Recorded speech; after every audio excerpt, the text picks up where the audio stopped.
Ladies and gentlemen, welcome here today to another edition of NASCAR Thunder 2004 on the channel. We've got another full race live stream for you guys with a realistic broadcast as usual. Hit that subscribe button down below for more daily NASCAR content such as videos like this. So we are about to hop into race number 15 of 36 on the season for this custom schedule season for NASCAR Thunder 2004, New Hampshire Motor Speedway, the site of today's race for the New England 300.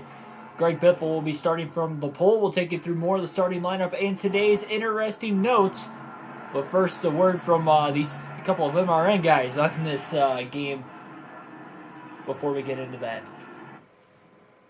Joe Moore and Barney Hall welcoming you to Loudon, home of the New Hampshire International Speedway, for today's New England 300. What can we expect to see today, Barney? They did run a restrictor plate here for a couple of races because of the concern about the accelerators getting stuck open going into these flat corners. They no longer need those plates with the addition of the engine kill switch to all the cars.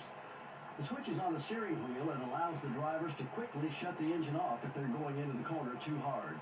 Greg Biffle won the Rave Rookie of the Year award in the NASCAR Busch Series in 2001. He started all 33 races that year and posted 5 wins. In 1993, Bobby Labonte finished second to Jeff Gordon in the Rookie of the Year battle. You know, that's a pretty good rookie class. At first, Gordon's accomplishments overshadowed Bobby's, but Labonte had been a solid contender for the title in each of the last few years. The Cheerios Dodge finds himself in a bit of a slump. I believe they got a good chance to turn their luck around right here. These guys have been working extra hard this week, and I think it just may pay off for them in the end.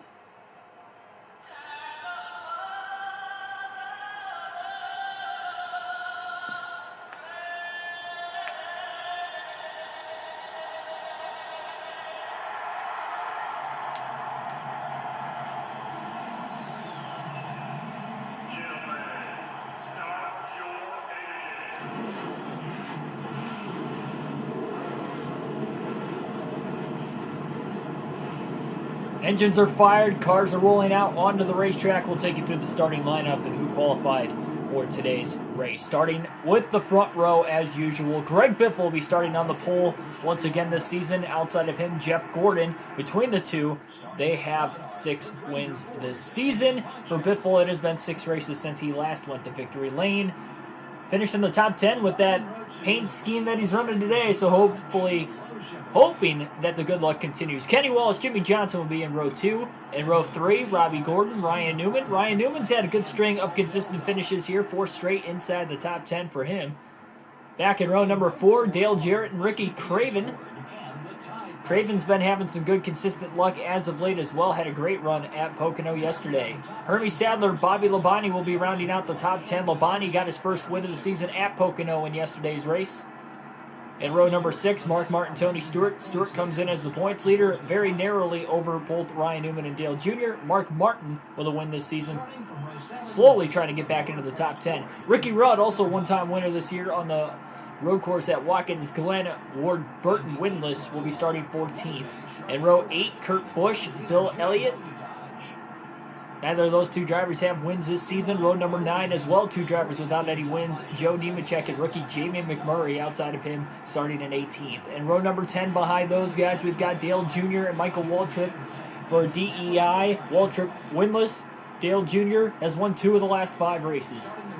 In row 11, Rusty Wallace and Elliott Sadler, Hermie Sadler's brother there. Elliott Sadler will be outside row 11 in the 22nd position. In row 12, we've got Jerry Nadeau, Kevin LePage back there.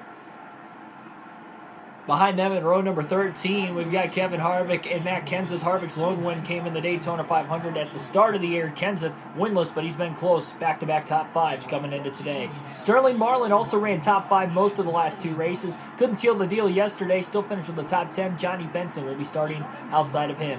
Kyle Petty and Jeff Green will be in row 15. Green also winning 2 of the last 4 races. In row 16, we've got Jeff Burton and Jack Sprague. Behind them in row number 17, we've got Christian Fittipaldi and rookie Kevin Grubb outside of him in 34th. Behind those guys in row number 18, it'll be Casey Mears, another rookie on the inside line. Veteran Ken Schrader on the outside of him. and row number 19. Behind those, Starting the race from row 19. we've got Steve Park and Brett Bodine. Stanton Barrett, Terry Labonte will be making up row 20 for Labonte. He has had a lot of poor qualifying efforts this season. Another one here today. Jeremy Mayfield and Mike Skinner will be back in row number 21.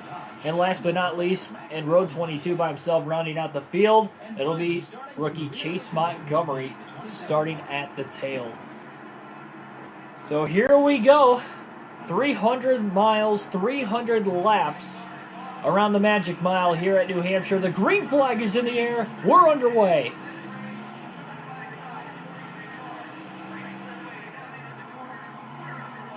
Biffle battled a loose car in practice. Gonna be honest, forgot to tighten it up going into the race. So I'm not sure how that's gonna work out for us over the opening run. We'll see who might be able to lead lap 1.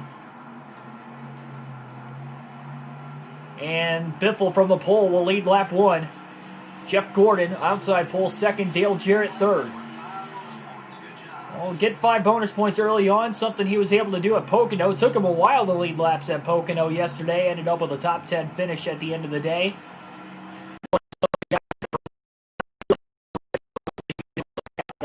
The top 10.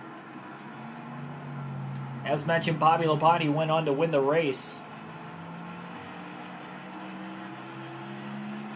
despite only leading 12 laps.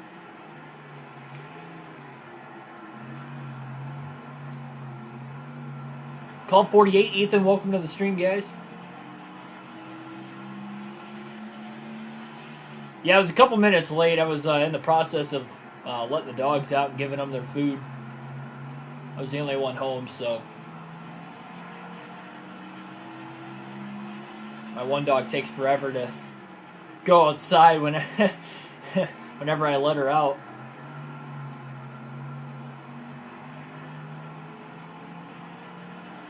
Just kind of stands in the yard forever.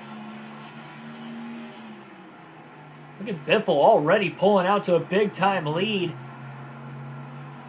We'll have to see over the course of the longer run how this might work out for him. Car's not really skating around a whole lot right now. He's already got a 2.1 second lead. That's insane. But he needs a dominant race today, trying to get max points. Comes in 13th in the point standings and just over 400 points off the lead. Over 2 races off the points lead. This is already race number 15 this season also. He's battling a pretty loose race car in the early going. So again, we'll see how this is going to go over the course of the long run. He's likely going to have to tighten it up. So hopefully it's not just a short run car today. But trying to ease into the brakes, trying to save the tires as much as he can, even this early in the run.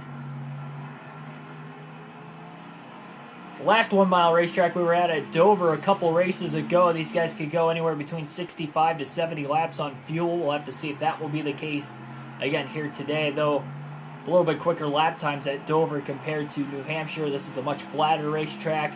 Tire wear on that right front is still going to be pretty heavy throughout the course of this race. Big moment there into turn 1. Black Ace, welcome to the stream.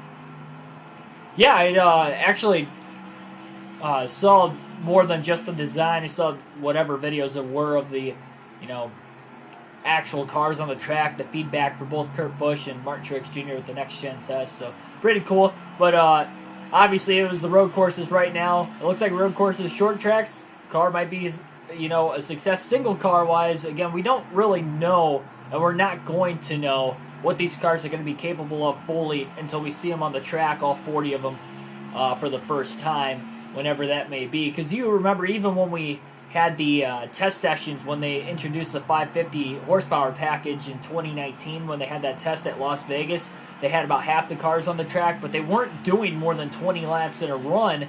So again, we're not going to know until the first race is concluded just how the this car is going to actually work out. We haven't even seen multiple cars on an oval yet until today. Obviously, they're supposed to run Charlotte on the oval configuration instead of the roval. So again, that's kind of something else to look out for. So Biffle pulled away, and as he starts to get looser, we're at lap 10. Jeff Gordon has ran him down. He's only about 0.8 of a second behind him.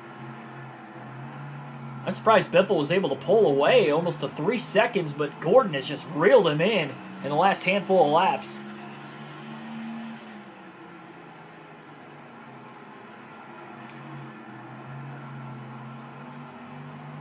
I am excited for it, though. I will give you that. Excited to see what they're gonna do.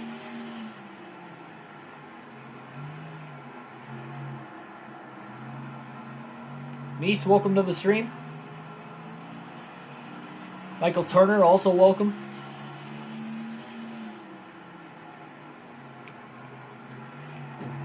Yeah, loose is good, but this is a little too loose. We'll have to see again on a longer run just how the tire wear might end up unfolding here. And Jimmy Johnson's jumped up to third place, but nobody in third place has been able to run down Biffle like Jeff Gordon has so far as he closes to the back bumper off of turn 2. It's going to be a fun race today. It's going to be one of the shorter races we've had in a while this season. Don't have many of those on the season. And Jeff Gordon to the apron with the power move through turns 3 and 4. Look at the block on the inside of the track, and Gordon will lead his first lap of the race. So that's going to give himself 5 bonus points. Gordon in the top 10 in the point standings. Had good, consistent runs over the last handful of races as well. Trying to transfer that today at New Hampshire. Gordon swings a little wide. Biffle to his inside. They almost made contact. Biffle trying to get the drive off of turn 4. Clears him barely off of turn 4. Gordon was only able to lead 1 lap before giving the lead back up again. Gordon on the outside. Biffle trying to race him clean, but that car is sliding around a ton right now. Stays in front off of turn 2. Hard on the gas down the back straightaway and into the braking zone in 3.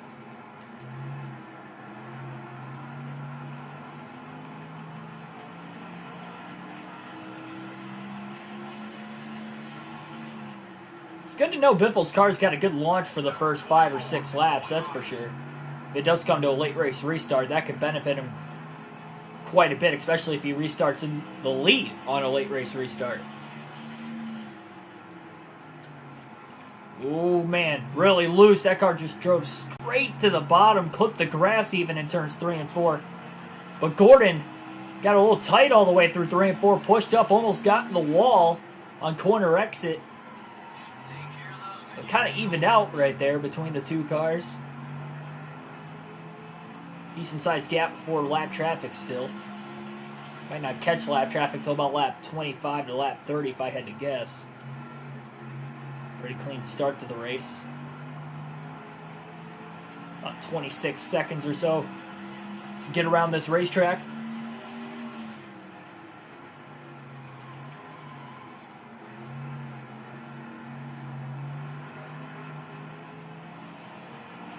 It's not going to be, I wouldn't say it's going to be 7-second pit stops because they still got to jack the car up. The jackman's still going to have to run around the car. He's going to have less time to run around the car. So the jackman's going to have probably the hardest time, I think, on the pit crew. Plus, they still got to get the fuel tank full of gas. And that still takes about 11 seconds or so to get full of gas. So you're not going to see 7-second pit stops. But it'll allow teams to take their times because it's a single lug nut. So they better get that thing fastened because obviously if you don't, going to be in trouble. But yeah, you're still going to see 11 or 12-second stops. Obviously, right now, very rarely you see 12-second pit stops or in the 12-second barrier. It's usually 13 to 14-second stop. A good stop, at least, is 13 to 14 seconds, typically in the 13s. Man, Biffle's pulled right back away from Gordon again. We've got a blown engine on the bottom of the racetrack. That is going to be Mike Skinner in the 4. That is actually going to help Biffle a little bit, although he is not in the running in the points by any means, nor really contender to win week in and week out.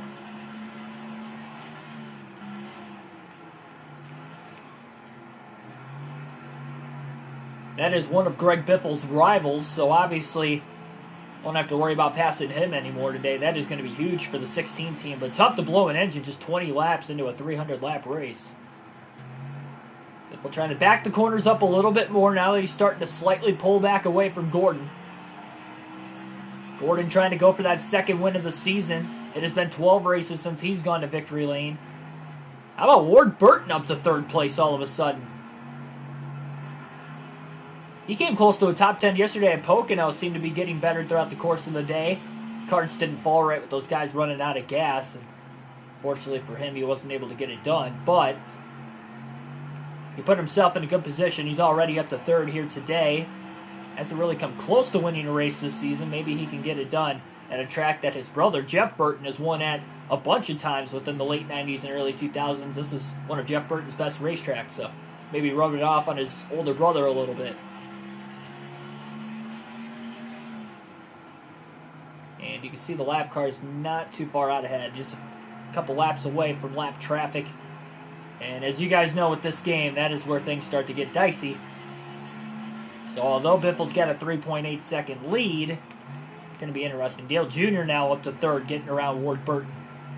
Jr.'s been putting on some really good races. We mentioned at the top of the broadcast that he has won 2 of the last 5 races. Maybe looking to go 3 out of 6.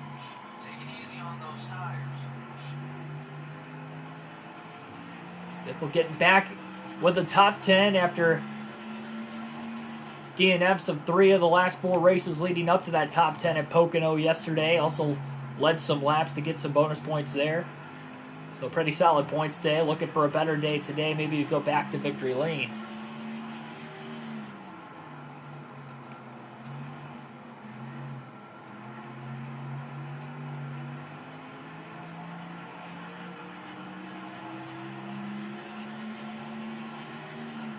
I mean, they could use like injectors like IMSA uses, or like any other race team. I mean, it doesn't. It'll look different if you're there in person. Maybe on TV the first couple weeks, but you get used to it. I mean, if you watch IndyCar at all, it really wouldn't look that much different with the gas can versus the like actual like fuel pump injector thing, whatever they call it. Not sure what the technical term of it is. Well, this first lap car already giving Biffle a hard time. That would be Ken Schrader.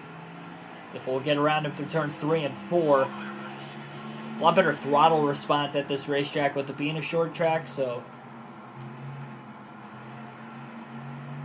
much flatter.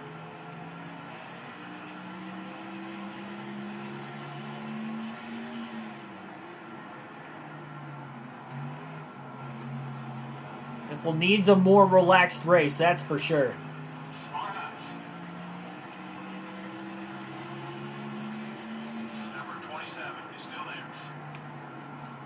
Oh, contact. Chase Montgomery, Greg Biffle. Biffle got tight. A little late into the braking zone there.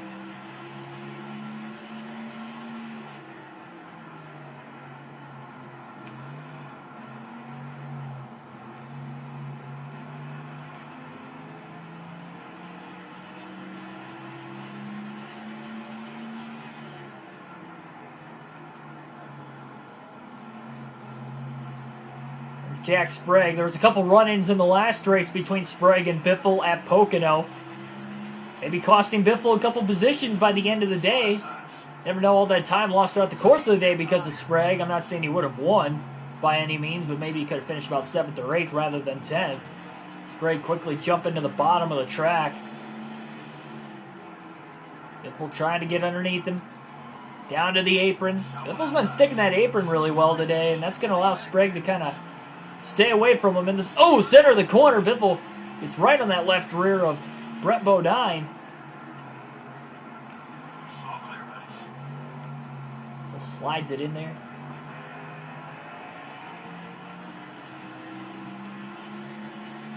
Just checking the fuel there real quick. Just over a quarter tank already burned. Seen fuel mileage races here at New Hampshire as well as Pocono. We had one yesterday at Pocono. We've only had a couple of them this season. I think it's been 2 of the last 4 races have been fuel mileage races. So we'll see if we'll get another one here today. This is one of those racetracks.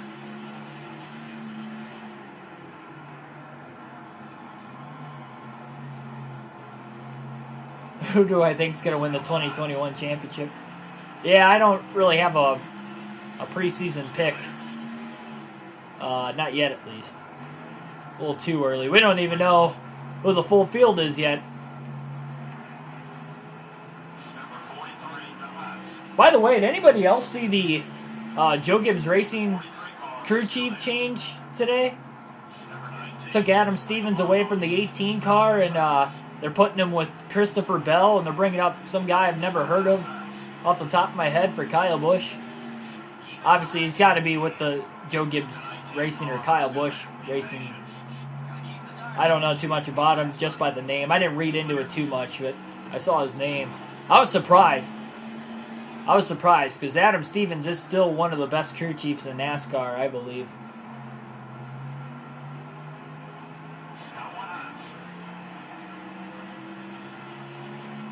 He's obviously a two-time champ with Kyle Busch, so I don't understand that at all.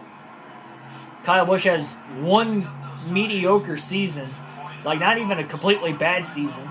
By Kyle Busch standards, it was bad, but he has one like decent season instead of a great season, and then all of a sudden, I'd say Stevens kind of gets demoted down to a rookie. Now, I think Stevens can have good work with Bell. I'm not saying that won't work out, but why break up him and Kyle Busch? That doesn't make any sense to me. It really doesn't. But I did say the same thing about the Penske crew chief swap from last season to this season also. Being a Penske fan, I said it was not gonna be good for Keselowski, and it was likely a short-term thing for Brad because they're trying to get him out the door quicker, I guess, in a sense, as sad as that is to say. But yeah, it worked out pretty well. I mean, Brad obviously made the championship 4, so did Joey. Blaney showed more consistency, I think, this year. Like, as far as speed-wise, he showed more consistency. Yeah, he didn't get the finishes he probably deserved for half the races, but, I mean, he was running up front a lot more than what I remembered in years past, so hopefully maybe that could turn in where all 3 cars next year get 3 or 4 wins. Who knows?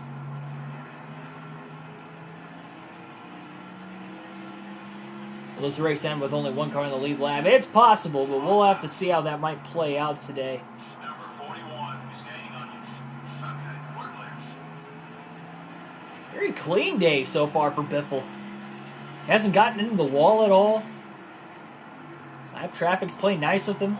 Biffle's able to drive on the apron of this racetrack. It's so flat, you can use the apron to your advantage here. And it's given him a lot more room to pass these slower lap cars. Cuts through the field. 42 car, top Gonna have to get some very, very long green flag runs for something like that to happen, though. It's already got a 13-second lead, though. About 40 laps into the race. Tim Irvin, welcome to the stream. Oh, man, Labonte with a block for whatever reason off of turn 2.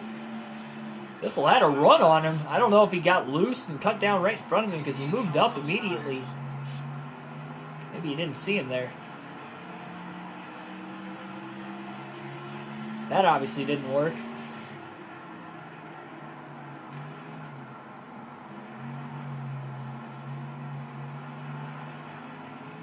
Low exit to the corners, too, I think is definitely helping Greg Biffle's lap time. He was really fast in practice. Fastest in practice, to be exact. Qualified on the pole, looking to sweep the day. Obviously, Gordon was able to lead 1 lap there, right about lap 13 or so. Was able to catch Biffle, but then Biffle pulled right back away from him the next lap. Got back around him. So that was definitely interesting. But still going to have to keep the car clean. We've seen Biffle get off to good starts a lot recently, and it just hasn't panned out for him. One thing here with the Winston Cup Series, there's a lot longer races than what you're compared to now. Makes it harder when you have to make it all the way to the end.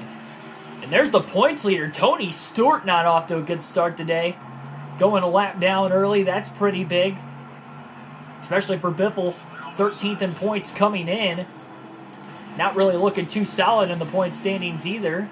Being over 400 points back, but one good day could go a long way. You never know, that could lead to 2 or 3 straight wins perhaps, or good days, good points days, and get right back into it before you know it.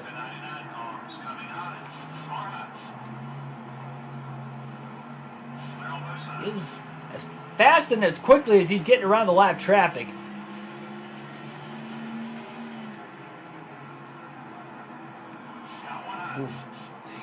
Big slide there. He is being patient, though, with the lap cars. If he doesn't think he can get around him, he just kind of buys his time a little bit. But I think it's safe to say Biffle's got the fastest car right now. We'll see if that'll change over the course of the day. Again, if he picks up damage, it could definitely change. It'll slow the car up, but he's going to have to keep that thing clean. But again, the good news is one of his rivals, Mike Skinner, got knocked out of the race with a blown engine 20 laps in before he even caught up to him for the first time. And that's going to help a ton.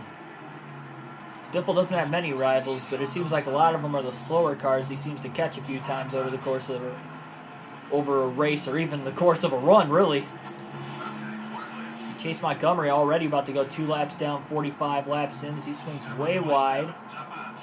This guy's having a much higher line, too. It's giving Biffle a lot of room. Not everybody, but large majority of the drivers are giving a ton of room to that inside car. Biffle sliding it in there so much. Definitely going to have to tighten this thing up a little bit. One of these times I'm going to spin out if we go the whole race like this. At some point over 600 turns, racing like this, especially as the run gets later and later, we're going to loop it right around one of these times, so we need to tighten this up. Just a hair. Half around a wedge likely under the first stop of the day, whenever these guys get to it. Right underneath of Rusty Wallace.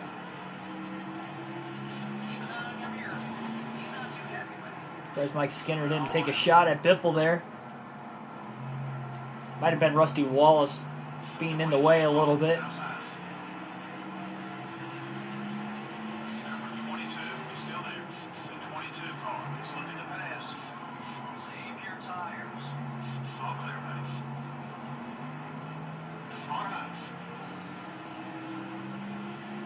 Yep, 2003 is the final year of Pontiac. Or was the final year for Pontiac. They got to win. Darlington, that famous finish between Ricky Craven and Kurt Busch. Closest finish in NASCAR Cup Series history. I cannot believe how many drivers are already a lap down in the early going of this race. Biffle is just wiping the floor right now.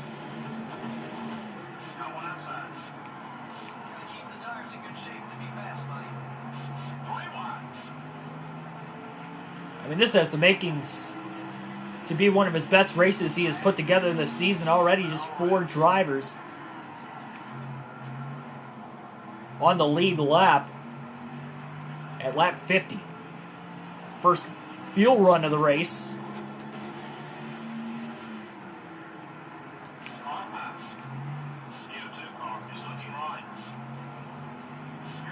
A lot better roll through turns 3 and 4 that time. He didn't slide the tires as much.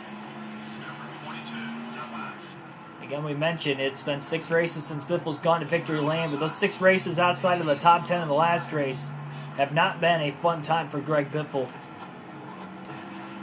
We've seen him fall from 5th in the point standings in that stretch. That 6-race stretch from 5th to 14th. He actually moved back up 1 spot to 13th after the last race. But it was definitely a fall from grace compared to where he was, winning 5 of the first 9.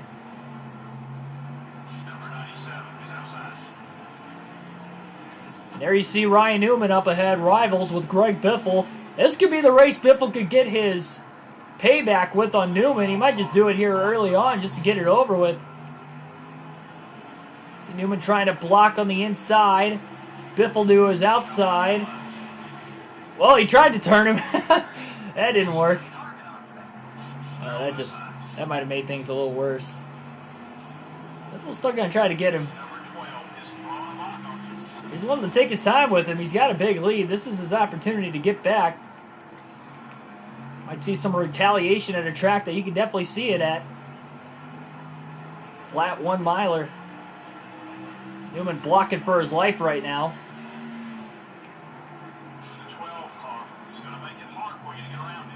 Tires are wearing out too. That doesn't help probably.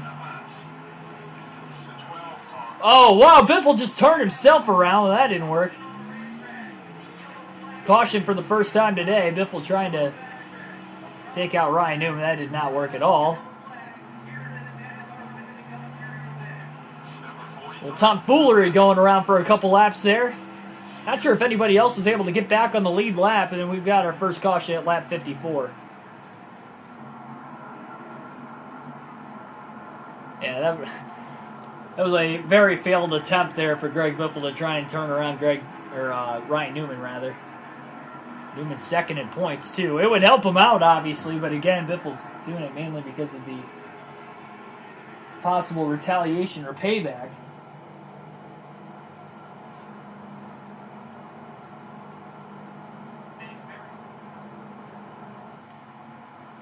Looks like everybody stays out of the pits there, keeping their track position. Newman's actually currently the points leader as we run, still early in this race. Green flag back in the air.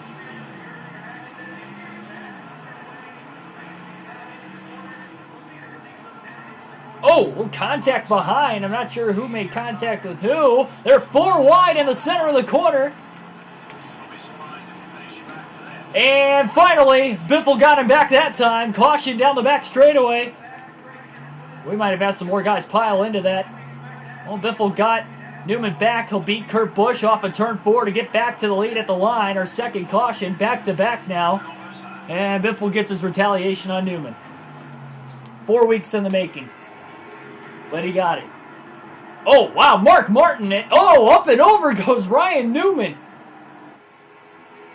That was a hard hit. He got hit hard by Ryan Newman there, and then Kevin Harvick really cleaned him out.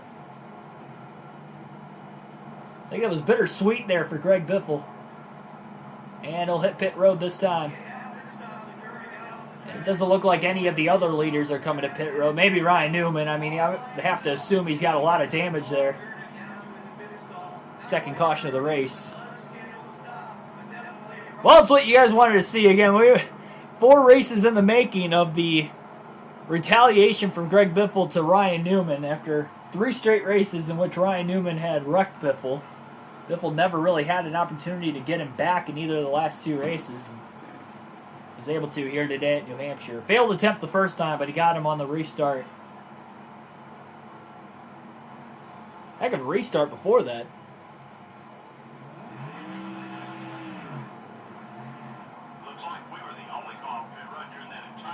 So 8 drivers are now in the lead lap. And there was basically no damage on the 16 car. Whatever damage he had, he was able to repair it there. Green flag back in the air. Here we go again. Newman's still out on the racetrack, and surprised he didn't pit. We might have some debris cautions coming up here. Look at this. All the lap cars on the inside. Biffle on the outside. A little tight off of turn 2. Biffle gets right back to the bottom of the racetrack. Trying to make up this ground. He's got fresh tires. I'm surprised nobody else on the lead lap pit at all. 4 wide through turns 3 and 4. Biffle on the fresh tires, making up a ton of ground on the bottom of the track. And in 1 lap, he gets back to the lead on 60 lap plus fresher tires. Never tightened the car up like we probably should have, but I mean, nobody else came to pit road there. I'm very, very surprised. Under either of those 2 cautions, nobody came to pit road. And now we have a caution anyway, so 3rd caution of the race already. That's likely going to be debris, if I had to imagine, as they race back to the caution flag. Moss Me Jam 1, welcome to the stream.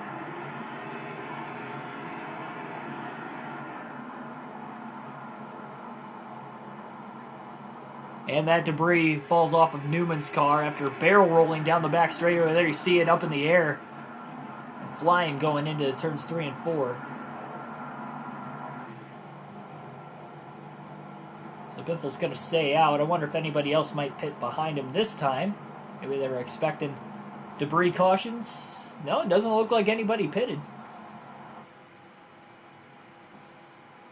Newman's going to have a slow stop at some point in time here. You'd have to imagine. Green flag back in the air again.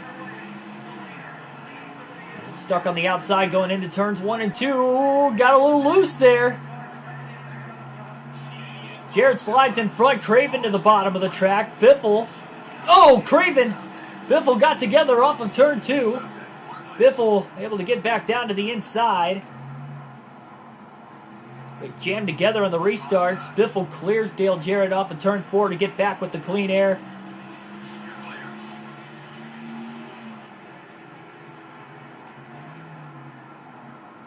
See them spread out and fan out so wide in turn 1 on the restarts. You don't see it typically like that at New Hampshire, but for some reason here today you've seen those guys fan out quite a bit. Again, nobody else pitted under that last caution. So again, we'll have to wait and see if we might get more debris cautions or not. But for now, Greg Biffle's likely just going to pull away.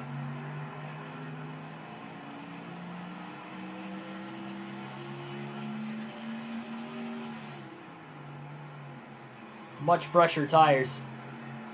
Fresher tires, faster car on the track even before the fresh tires. It's just adding insult to injury for the rest of the field.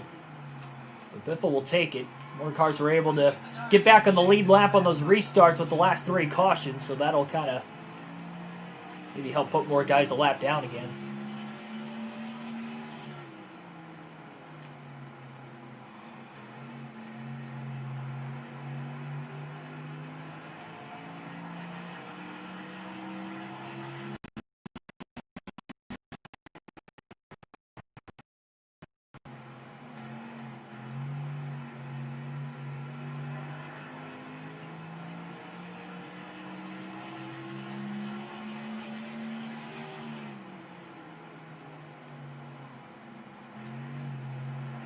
Next NASCAR Thunder 2004 full race live stream won't be until Sunday. I believe the next race is at Rockingham or North Carolina Speedway at this time.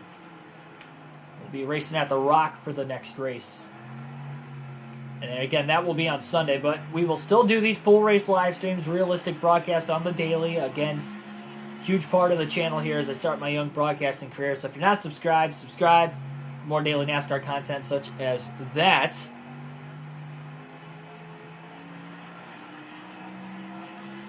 But it will be NASCAR Heat 5 action the rest of the week as we'll get back into those series. So tomorrow will be the next full race live stream for NASCAR Heat 5. It'll be the Xfinity Series at Chicagoland. Got those Pocono doubleheaders coming up later in the week. Both for the Cup Series, and then obviously we got the truck and Xfinity race there too by this weekend, so it'll be a lot of fun. Going to see some double headers on the channel with that. I plan on doing both Pocono Cup races on the same day whenever we can get to those next. I think we're looking at Friday, perhaps. I think we're looking at Friday for that. I'm looking to do the truck and Xfinity race on the same day, too, at Pocono. Those are shorter races, too. And that will likely be Thursday, if I had to guess. Today's Tuesday, right? Yeah, so that would likely be Thursday. So that's pretty much the outlook. 5 p.m. Eastern Standard Time, by the way, start time for tomorrow's Xfinity Series race at Chicagoland. Yeah, Biffle should have really tightened that race car up under that pit stop during the first caution, but he didn't do it. Again, at least he's got the fresh tire advantage, and that's why he's really pulling away. Jeff Gordon's gotten his way back up to second. Newman's falling outside the top 5 now. I'm sure that heavy damage has probably hurt his car. And Jack Sprague is up in smoke, and he has blown an engine. It looked like he was sparking there, too. He had some pretty heavy damage, likely. And that is the second rival of Greg Biffle to go down with an engine failure. I think the only other one on the track is Ryan Newman, who Biffle's already gotten retaliation on today.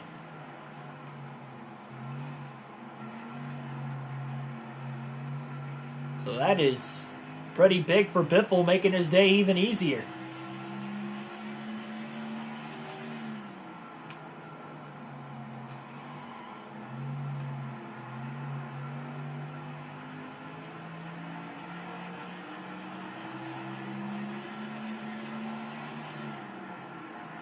Surprised we didn't see any more debris cautions, just the one after that second caution of the race. That second accident, the bigger accident.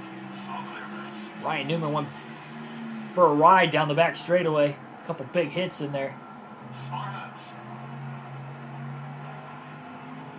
Biffle ripping around these lap cars. Again, the fresh tires, just so much faster than these guys. He's got an 18-second lead already.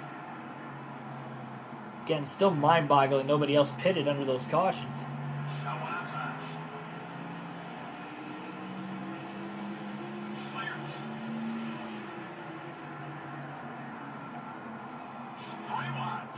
Biffle's a little on the looser side today, but he's getting that car to stick really well. I mean, it just feels like there's so much downforce in this thing.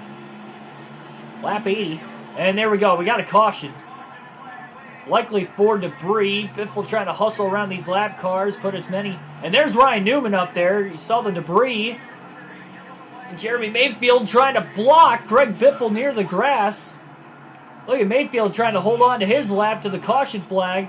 Biffle sees some lead lap cars up here. He's trying to hustle. They're going to be 4 wide at the line. And he's not quite going to get Newman a lap down. He was hustling to try and get there, and he just couldn't get there. So that is caution number 4. Debris off of, looked like Mark Martin as his hood might have come off. Yep, it was Mark Martin in the 6. Casey Mears might have ran it over.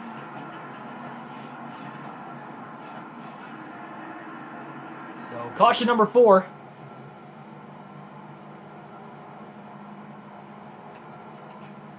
Biffle going to hit pit road here. We'll see if anybody else will follow. Yes. So looks like at least we have one more lead lap car hitting pit road.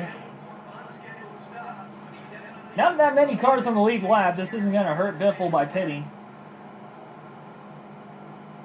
Get back on some of the strategy. Again, some of the leaders were coming to pit road there, but not all of them.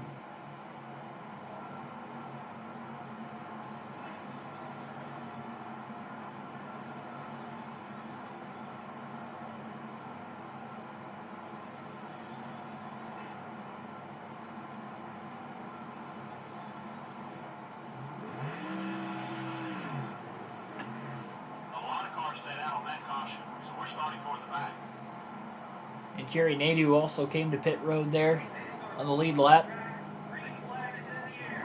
Dale Reynolds, welcome to the stream. Green flag back in the air again at New Hampshire following the 4th caution of the race. So it looks like of the lead lap cars, Jerry Nadeau, Greg Biffle will be on the lead lap.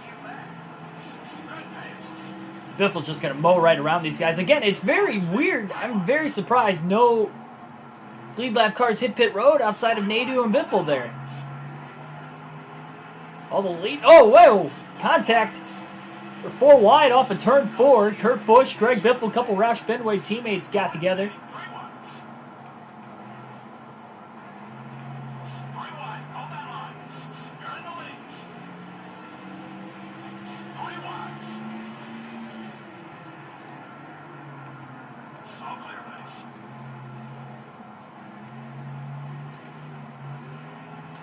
That might have, I don't know if that's Nadeau out in front.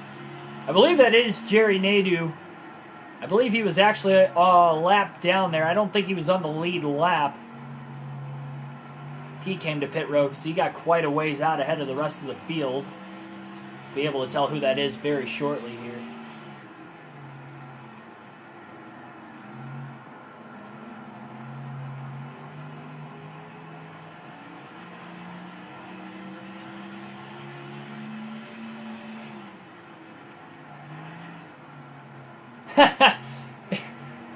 Favorite track on this game? Nice.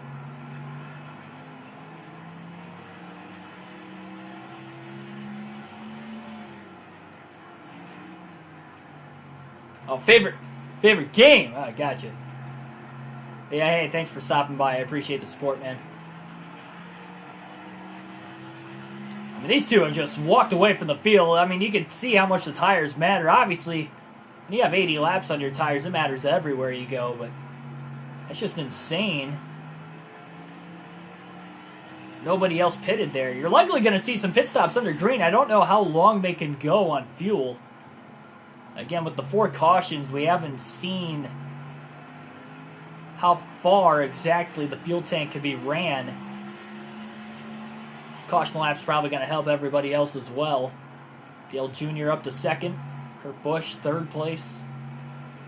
Biffle's led the most right now from the pole. And that is Nadeau in the 01.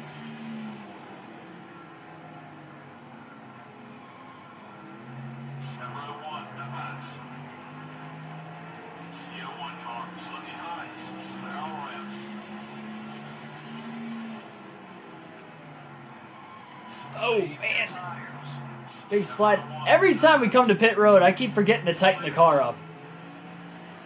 Probably because nobody else comes to pit road, so I don't think about it. It's not like it's hurting us right now, at least. That's about the third or fourth time I've almost spun out.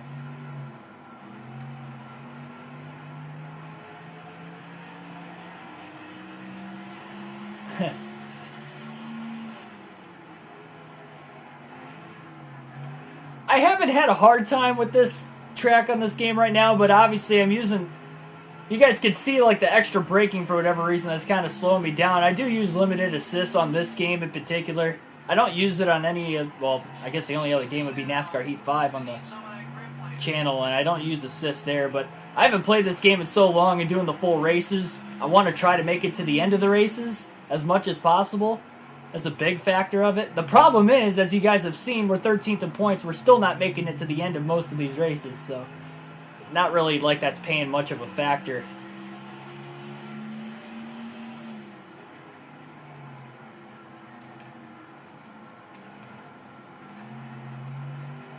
I've tried it without. In some tracks it doesn't make a difference, but this is one of the tracks that definitely makes a big difference with it that I've noticed. It seems like the flatter tracks in general here, Martinsville makes a huge, huge difference. Richmond.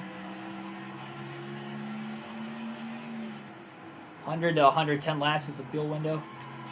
That could very well be the case.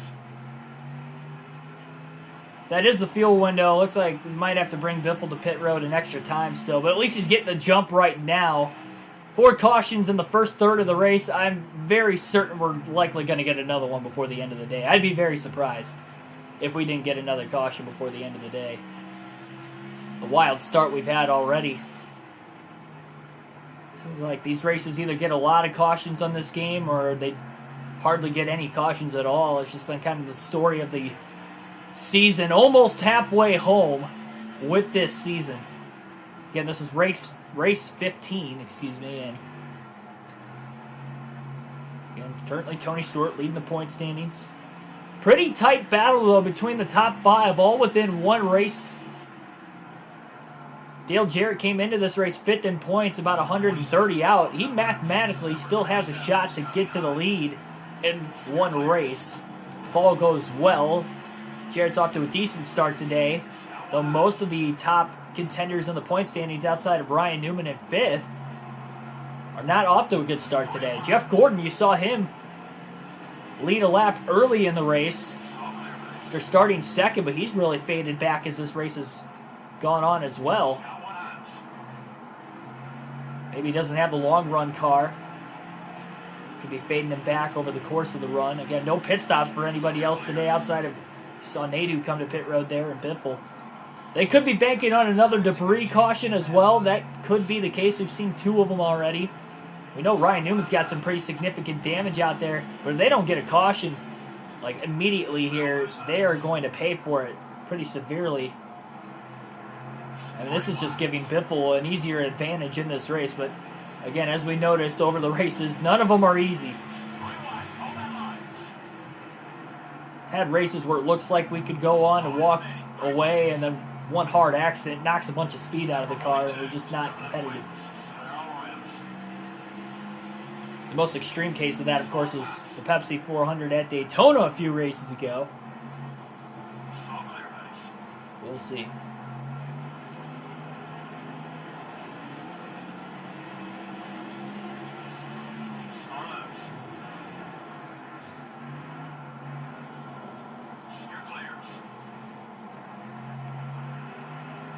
Four-wide split there. And it'll be lap 100 this time by. It sounds like we're going to have our first drivers coming to pit road under green flag conditions.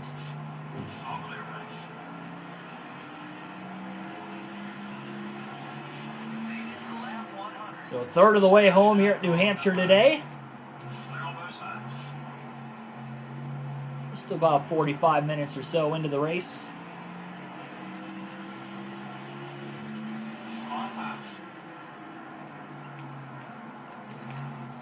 Oh, man, that was a big wiggle there in turns 3 and 4. Pretty significant contact between Jeff Gordon and Greg Biffle. He saw Ryan Newman come to pit road. He was in the top 5. Ward Burton still on the track, and Burton pulls up into Biffle, getting into turn 1. I think he was trying to avoid the lap car of Kurt Busch on the inside, who was coming off of pit road. Slid right up into the 16.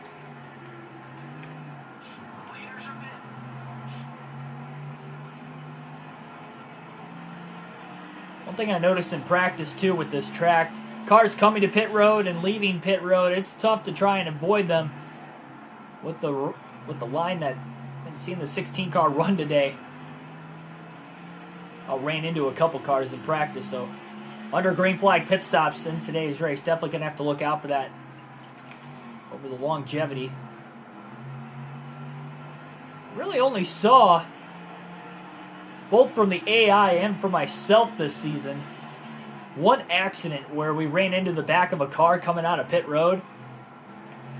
And that was at Talladega at the end of the race. And that actually ended the race. That was a caution in the final 3 laps. Luckily, Biffle was able to limp the car back around for the win. Had a big lead, and the only reason he even had a big lead was because we had guys running out of fuel at the end of the race, and he was able to make it.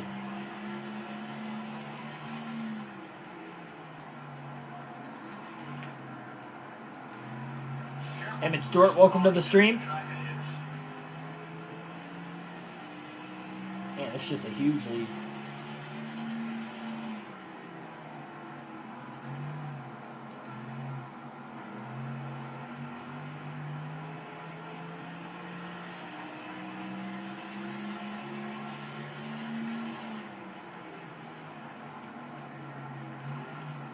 And that pit strategy also helps out for Jerry Nadeau, although he was a lap down at the time. Got back on the lead lap, and eventually Biffle got back around him within about a dozen laps. Nadeau is actually shown in second place right now, with all these other drivers pitting under green. Very interesting. You get a long green flag run, or maybe actually a quick caution would probably work out better for Nadeau. That could trap these guys a lot further behind him, and that could put him in contention to have a good solid run today.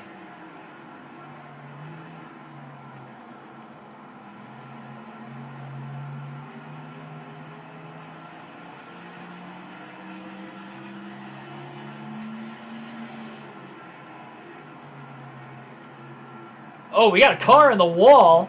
Kyle Petty in the 45. I believe Hermie Sadler barely missed him as Petty was coming back down the racetrack. Interesting there. Now, you're going to see some guys on fresher tires here, too. It's going to be a lot harder for Biffle to pass cars compared to what we've seen up to this point with the lap traffic today. Even these slower cars tried to haul around Stanton Barrett in the 60, but we stayed green despite Petty getting into the wall.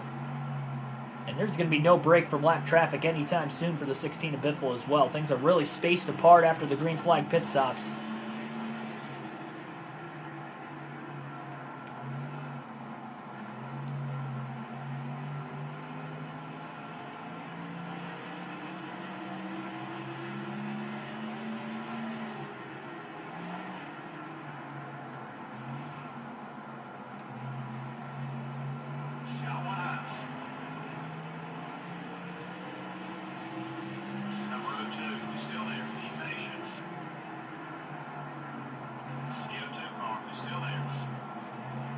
Yeah, it's hard to believe this game, about 17 and a half years old, 18 years old next year.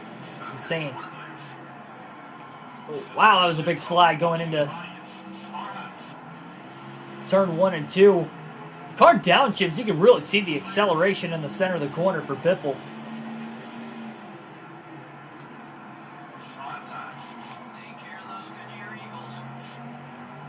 It's not a fun go right now for the 16 team.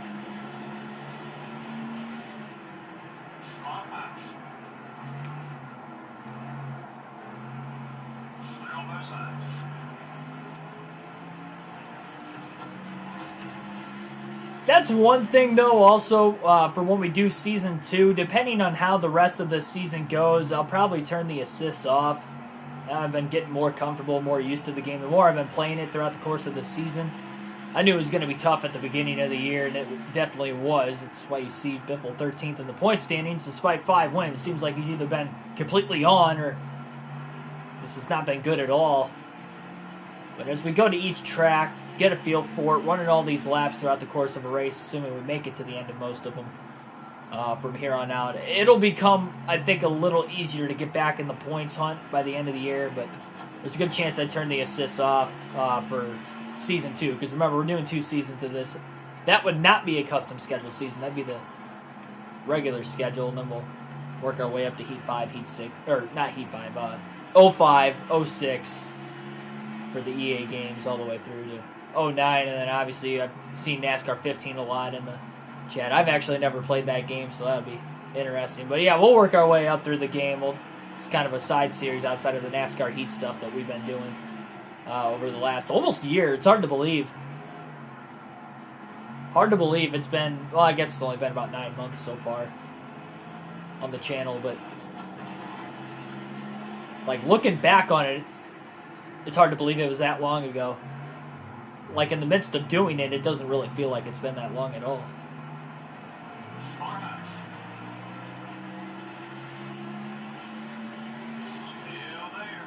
So lap 115 of 300 currently at the line. Again, you see Biffle with a big lead. That is because everybody pitted under green except for Biffle. Biffle pitted under the last caution, which came out at lap 80. We've had 4 cautions up to this point so far. I'm not sure why everybody stayed out. And it wasn't just that caution either. They stayed out under the first 4 cautions. Biffle came to pit road after the first caution. And then again on that 4th caution to try and top off on fuel and take even fresher tires. And for whatever reason, just been really, really calm, relaxed for Biffle. There's big tire slide has been going on a lot here. Definitely going to have to remember to make the wedge adjustment next time we come to pit road.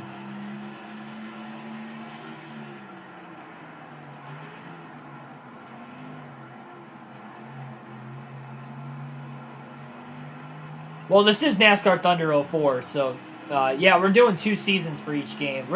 The reason why we're doing 2 seasons is because we're doing a custom schedule season, and I'm using my, previous favorite driver, I guess, when I was growing up as a kid. That's why we're using Biffle here. And then I'll take a fan vote for Season 2 of what driver we'll use, and then we'll use the actual schedule for that season that they have implemented in the game. So 1 custom schedule, 1 regular schedule, and then 1 fan vote with whatever driver/car we use, and then 1 that I'm going to use with my driver. Kind of like what we're doing with Heat 5 in a sense. Only difference is Heat 5 we're doing stages 1 season, no stages the other, and then custom schedule. But same concept. Just kind of working our way up. Again, making a side series, but still doing these full race live streams, realistic broadcasts, just transferring out to different NASCAR games, of course, with doing this.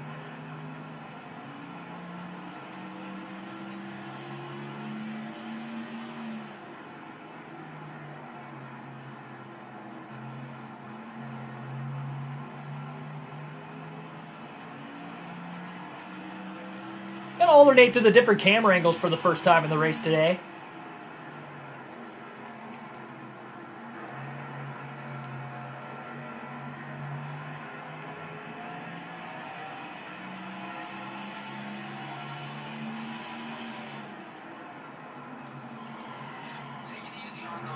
Be a little bit different of a challenge with these different camera angles with the power slide that's been going on for the 16 all day today. Starting not to get as good of a drive off of the exit of the corners compared to these guys on the fresh tires, of course. That is where they're really able to gain the ground on Biffle. Feels so good to center the corner still. Giving Steve Park plenty of room to his outside. Biffle slides again. Luckily able to keep it low around this racetrack.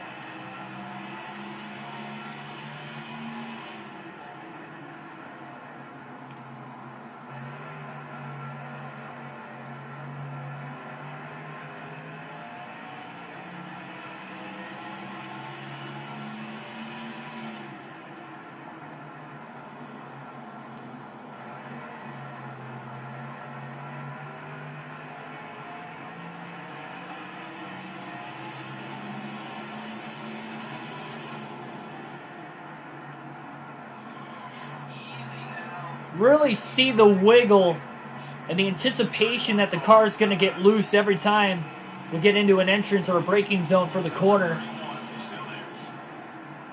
And that's when you can tell that there's going to be a huge slide coming. Up until that point, though, it really seems like the car is fairly stable. There isn't really a huge slide.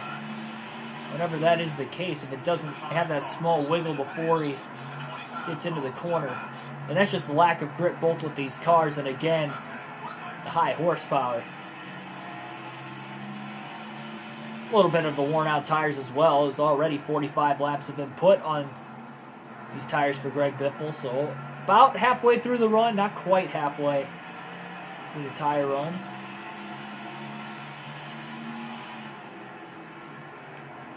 But again, he hasn't gone a full run. Longest green flag run of the race was 50 laps. First caution of the day came out at lap 50. We're nearing that right now. So it'll be a different challenge for Biffle. Likely over the next 40 to 50 laps if we stay green that long.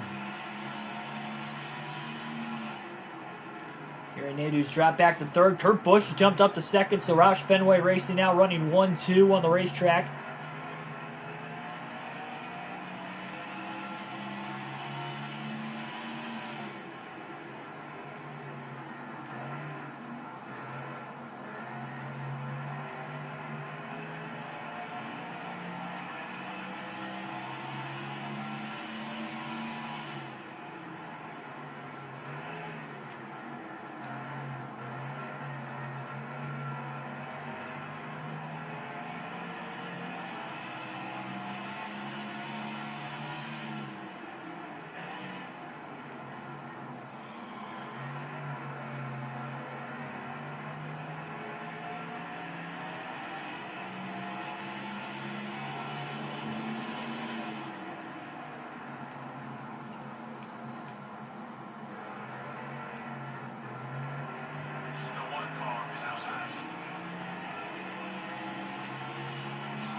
Outbreak Jeff Green just slid up in front of him, but he didn't slide up with the rear tires either. He just let the car drift up the track right in front of the one.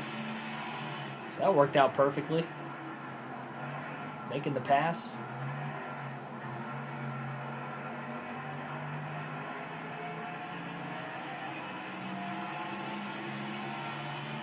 Yes, NASCAR Heat 5, next full race live stream is going to be tomorrow.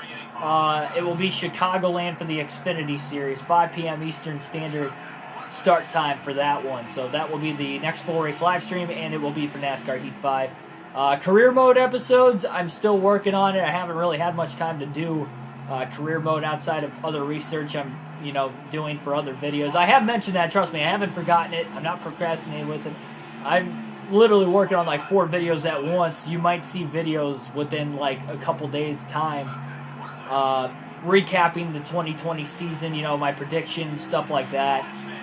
Other videos, my favorite races from the season, stuff like that, pretty much recapping the season. I don't want to wait too long after the season because I feel like most people are going to forget about the 2020 season after so long, but I guarantee by Thanksgiving you'll see a couple videos, which I guess would be next Thursday already. So again, still working on that, and I've got some other stuff for the off-season I'm still planning to. Other kind of stuff, help grow the channel. Try to do other stuff outside of just broadcasting videos. Obviously, again, that's the main source of it because that is me trying to get my feet wet with the race broadcasting and get the name out there on YouTube. So that would be why I'm doing it. Oh, we got blown engine just up ahead of the race leader. I believe that's Casey Mears in the 41. Biffle will go high to miss him. Mears to the bottom as he misses pit road. So a tough break there. Casey Mears done for the day. He's had a ton of engine failures this season and another one today at New Hampshire.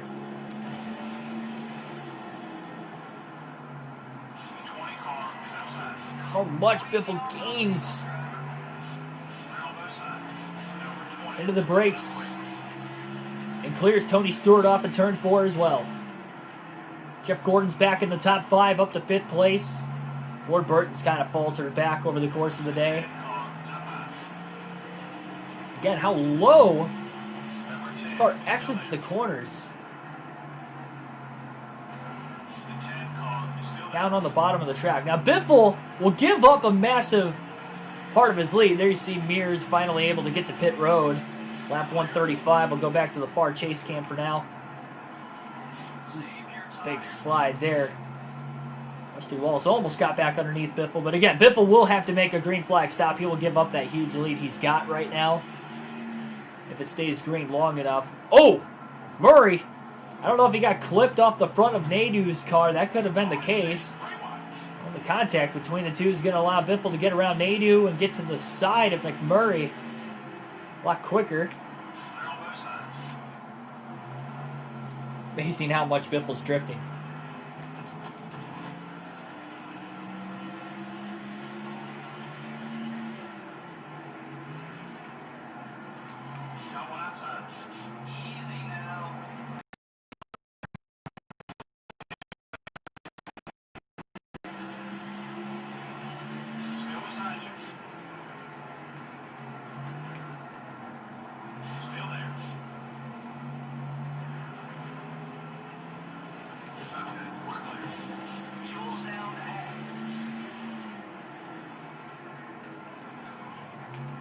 Oh, another big moment into turn 3.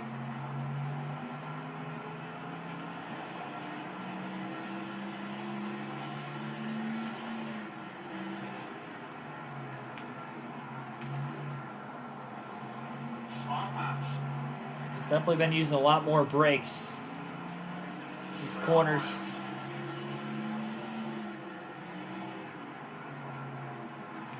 Trying to get the car woed up maybe a little bit better. Ward Burton using a lot of the apron there that time. Maybe running a quicker line with doing it.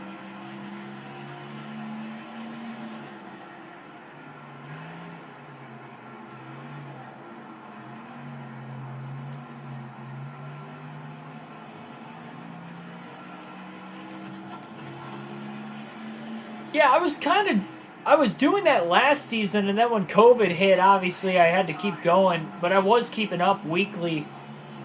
The only problem with that is Heat 5 would roll into Heat 6, and I don't want to do full race live streams that isn't for the championship season, because I feel like I'd just be wasting too much time with it.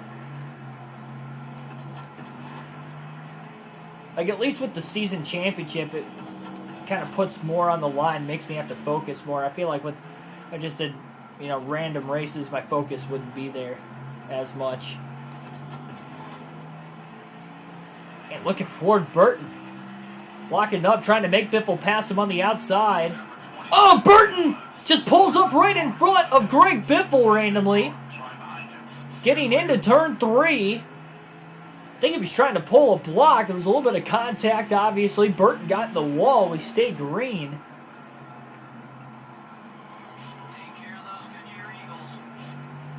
Biffle couldn't get around him for a couple laps there on the inside. We got another blown engine on the racetrack. I think that was Ricky Rudd on pit road who might have blown his engine. It was either Rudd or Chase Montgomery. It was a red and black car. Could have been Sprague, I guess. No, Sprague's already out of the race, so... Yeah, it was either Montgomery or Ricky Rudd. They had an issue there.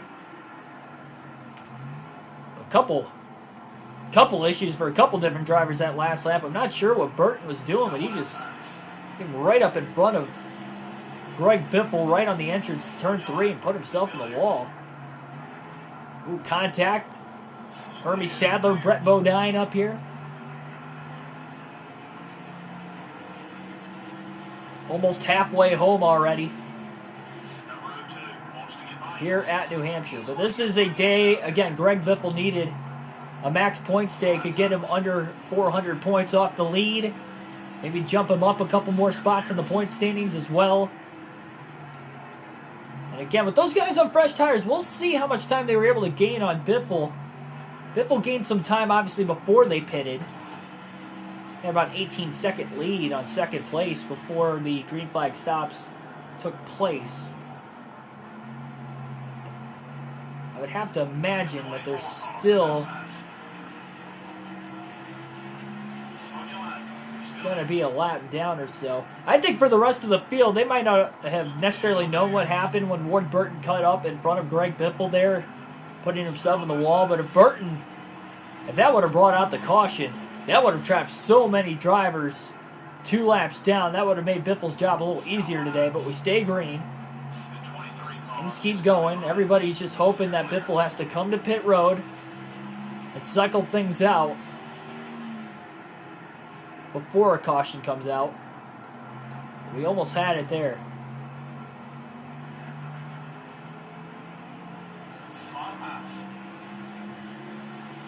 Yeah, the problem too with doing the full race live streams every week, also, I obviously couldn't travel to as many races because of COVID last year. I was only able to go to 3. I plan on going to a decent amount next year, so I wouldn't even be able to do it every weekend either. If I like say want to do like a side series of it, maybe even keep points, myself, kind of like I have to with the game anyway. But kind of keep points with myself there.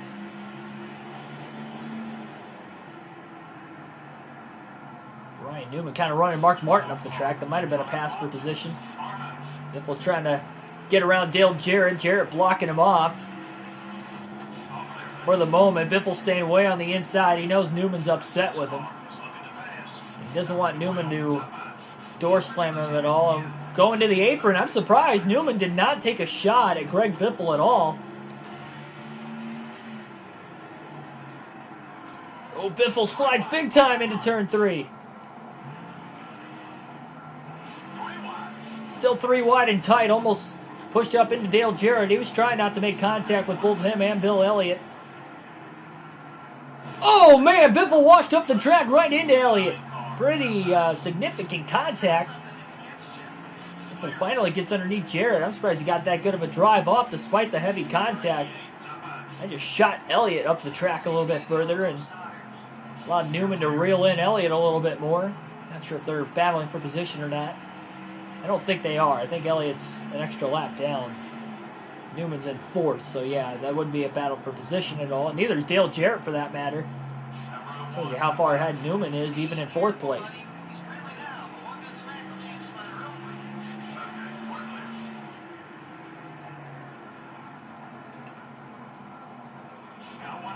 Dale Jarrett giving Biffle plenty of room on the bottom.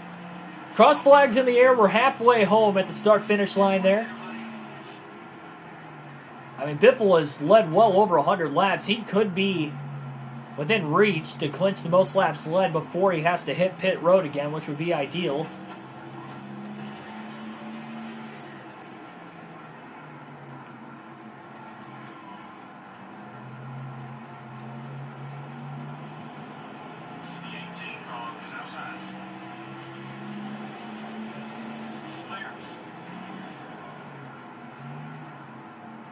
Well, the good news is we have a few months.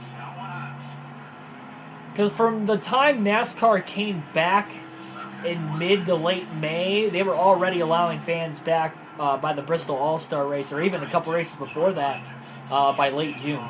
So it only took about a month and a half before they started letting fans back. Oh, Biffle on the wall there off of turn 4.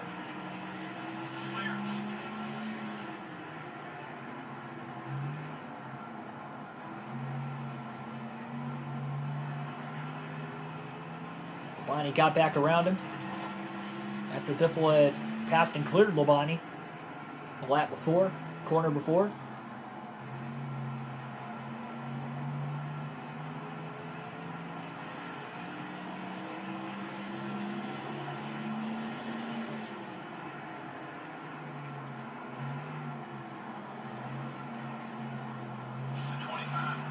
Goes all the way to the bottom, 3 wide, gets right back around. I mean, Biffle's just flat out got the faster car on the track.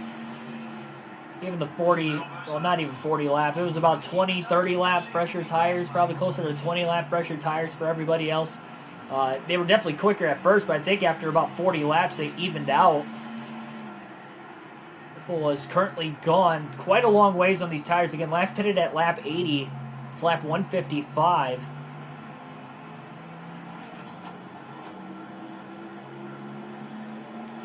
Pit stop was under caution. Jerry Nadeau obviously going to have to come to pit road at some point, along with Greg Biffle.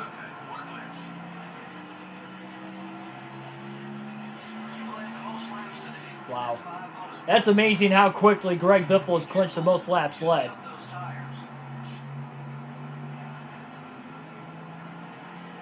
That goes to show he has led all but just 4 laps today. Biffle's led all but 4 laps up to this point. Just a dominating race. To do that on a short track nonetheless. Now again, he hasn't had to pit under green, so that's helped him. We'll have to see if that will be the case once again. I think something that helped us when we led all the laps at Sonoma is although we didn't have any cautions for it, or we only had 2 cautions for incidents, so not a lot, we never had to make a green flag stop that day. So we basically had our track position the whole time, and just had to hang on the restarts, of course, and obviously hang on even within the first 10, 20 laps of the restart, but we were.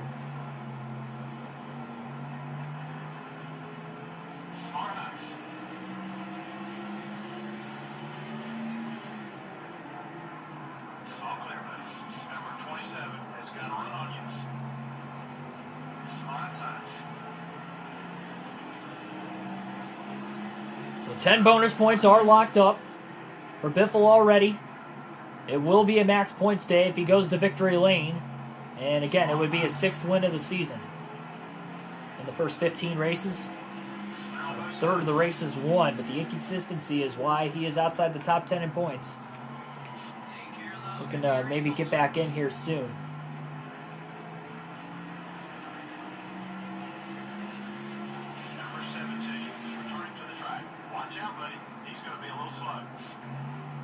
Matt Kenseth coming back out onto the racetrack. It seems like maybe he had an engine issue earlier, going back out in case there's a couple more DNFs to collect a few more points. A 5-second damage clock like there is nowadays, so that is legal. Oh man, Biffle didn't have him clear. I guess they were 3 and 4 wide there.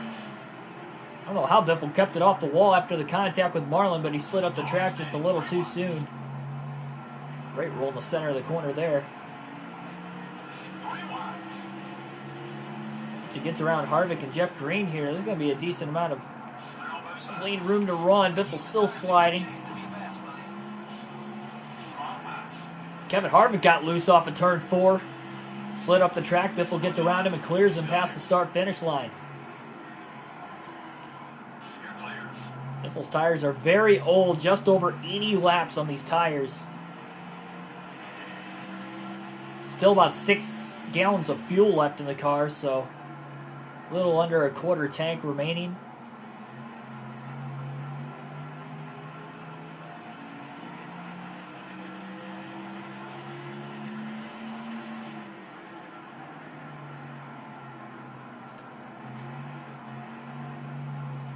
Still going to have to pit likely 2 more times today. Everybody else should be able to make it on 1 more stop. I did not think it was going to be a 2 pit stop kind of a day for everybody else. I'll guarantee that much. It would be, I guess, 4 technically for Biffle. Pitted under the first caution and the 4th caution. Billy Kramer, welcome to the stream. Still 1-2 out in front of the field for Roush Fenway. Kurt Busch, not in the top 10 in points, but looking for a solid day. 4 wide again. We've seen 4 wide quite a few times today. I mean, the way these guys are fanning out in the corners, especially on the restarts, is pretty insane. But even when it's not a restart like this, when we've gone just over 80 laps into a green flag run, still looking pretty good.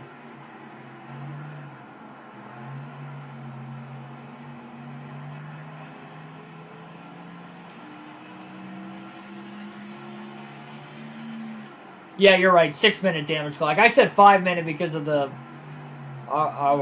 5-second damage clock on NASCAR Heat. Yeah, you're right. It's 6. It was 5, then they changed it to 6.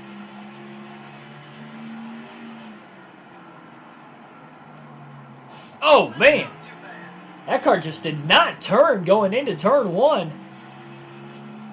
Not sure why, but it was very strange. Tires wearing out a little bit. You saw him go a little wide in turns 3 and 4 there also.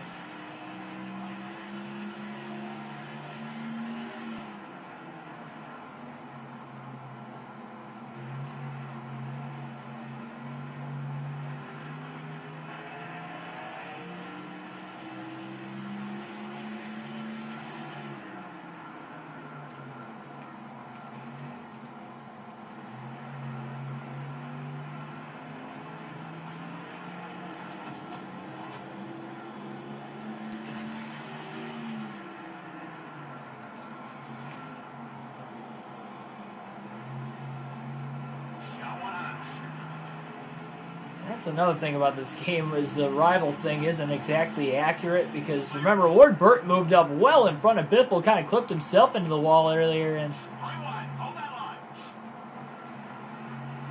easing back to the gas, making sure there was nobody above him as he clears Tony Stewart, falls in line behind Steve Park, but Ward Burton pretty upset with Biffle. I don't think he's upset enough to wreck him. Nope, not quite at minus 60. And he's running low, maybe trying to block again. Biffle gonna get underneath him. Ooh, sliding, trying to keep it off of him. Trying to keep it off. Luckily it was a light tap. Ward Burton's still there. Giving Biffle a little bit more room down on this end of the track. Through turns 1 and 2, gripping right around. Once Biffle gets around Kyle Petty next, decent amount of room to run once again.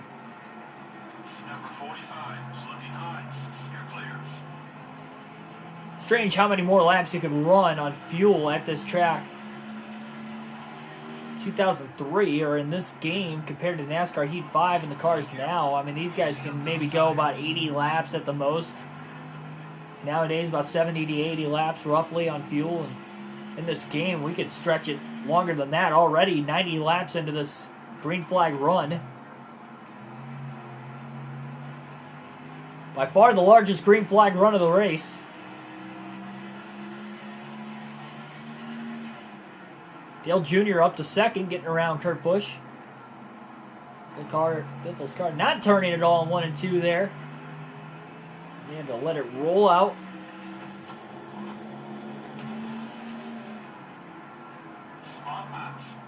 Ooh, just slid right around Kevin Grubb.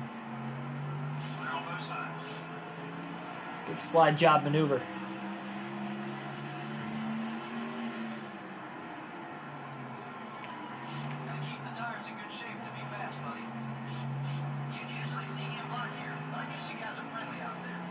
There's Ryan Newman just up ahead as well.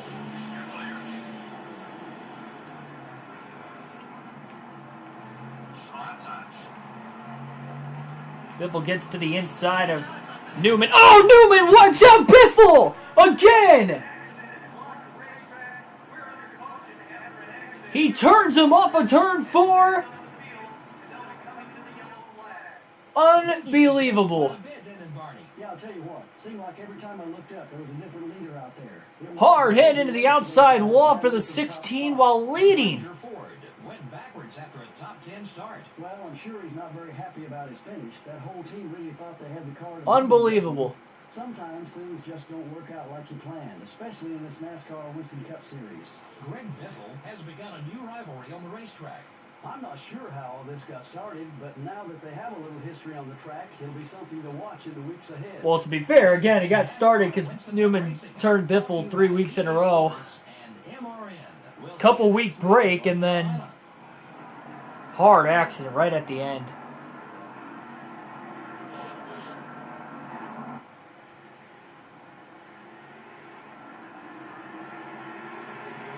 Another case of Biffle dominating a race that he just can't finish, but this one was definitely not his fault.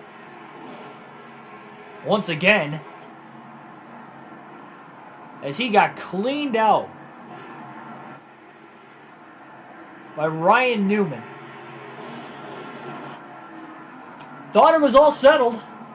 That was a hard hit. I mean, he hit head on, but the thing was, Biffle didn't have much damage on the race car. I'm surprised that wiped him out as easily. Obviously, again, it was a hard hit, head on. Right there, I mean, it popped him up in the air too, but front tires came off the ground after the impact with the outside retaining wall.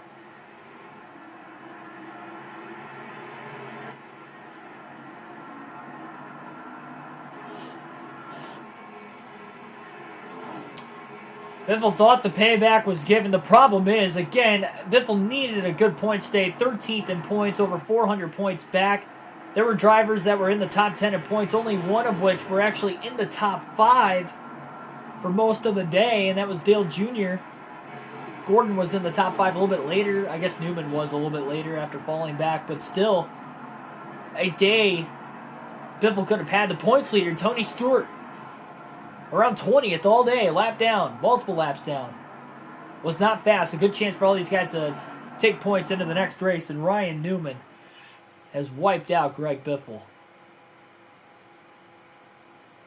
That was a race that Biffle had to finish. I mean, knowing he was that good, probably the best car he's had all season, and gets wiped out with about 125, 120 laps to go or so. Unbelievable. Jeff Gordon will go on to win at New Hampshire. Take a look at the finishing results. Ryan Newman will finish in second after wiping out Biffle. That just helped his finish too, because he was running fourth at the time. Kurt Busch third.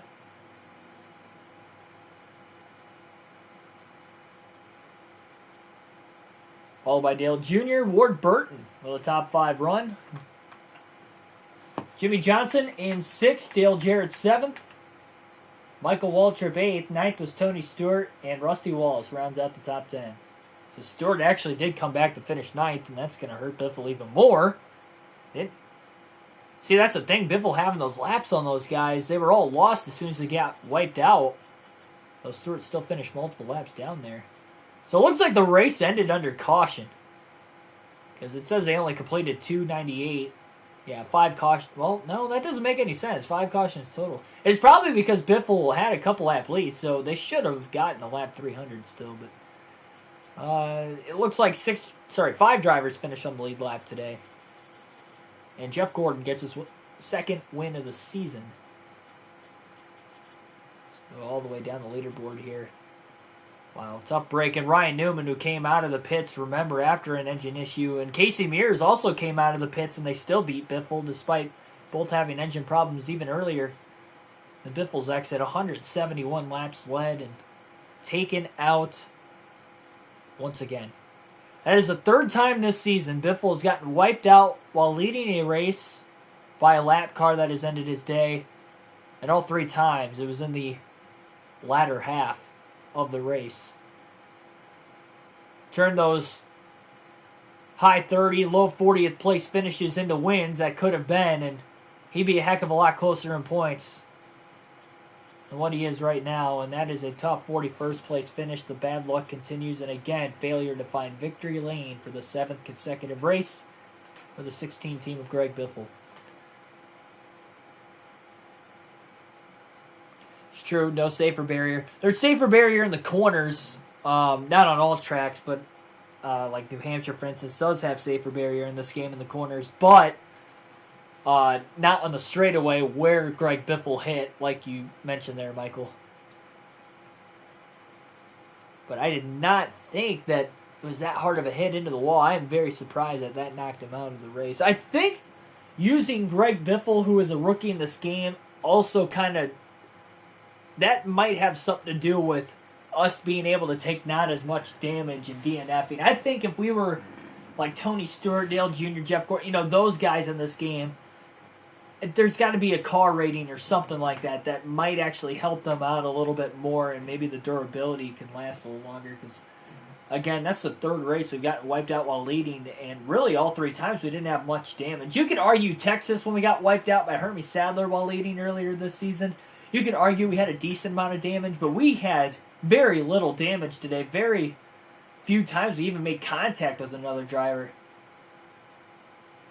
Especially over that last run where we saw it go about 90 laps without a caution. We'll take a look at the point standings here. Again, the next race will be the Subway 400 at North Carolina Speedway at Rockingham. And there's a look at the points. So Tony Stewart still leads the points, but only by 9 over Newman. Newman helping himself to a better finish. And obviously taking out Biffle, who could have won the race today as well. That is a tough break. Dale Jr., only 15 points back at 3rd. Tight points battle there. There's Dale Jarrett, who moves up to 4th. Ricky Rudd DNF'd. He finished in 5th. He falls back to 6th. He falls back to 5th in points, but he's still within 1 race. So the top 5 still within 1 race of the point standings. Then you see Harvick, Kenseth, Waltrip, Jeff Green, Jimmy Johnson round out the top 10 in points. Biffle falls from 13th to 16th in points, so he falls 3 more spots. He's now 521 points back. He was 444 back going into the day. That is a very tough break. How easy you can lose points with the lack of consistency this season.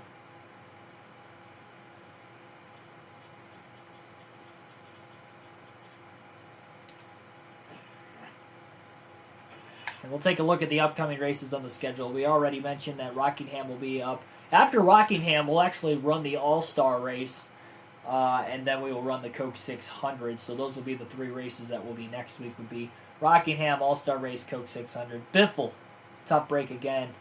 Dominating. Most dominant he has been up to that point in a race, and obviously, again, the most dominant that we have seen him really run this season. And he gets wiped out by a lap car while leading.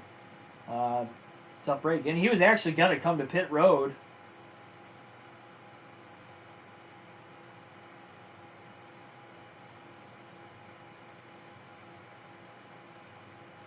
Yeah, he was actually going to come to pit road within about 10 laps there. He was getting towards the end of his fuel run. That's going to do it for this one. Subscribe for more daily NASCAR content. Hit the like button down below. I think we might have another stream tonight. I don't know. Probably not. I don't think I got enough time. Unfortunately. That race went like a little too long for us to really have time to do it, so I guess that's going to wrap it up for tonight again. Sorry, everybody, that the race had to come to an end, but obviously, as you saw, it wasn't my fault. Subscribe for more daily NASCAR content. Hit the like button down below if you enjoyed the race commentary of the video in general. I'll see you tomorrow, 5 p.m. Eastern Standard Time, Chicagoland, NASCAR Heat 5, Xfinity Series. Hope to see you then. And again, yeah, subscribe. We got daily full race live streams with a realistic broadcast from NASCAR video games as I start my young broadcasting career. So help me out on that journey, and I'll catch you tomorrow. Thanks, everybody. Have a good night.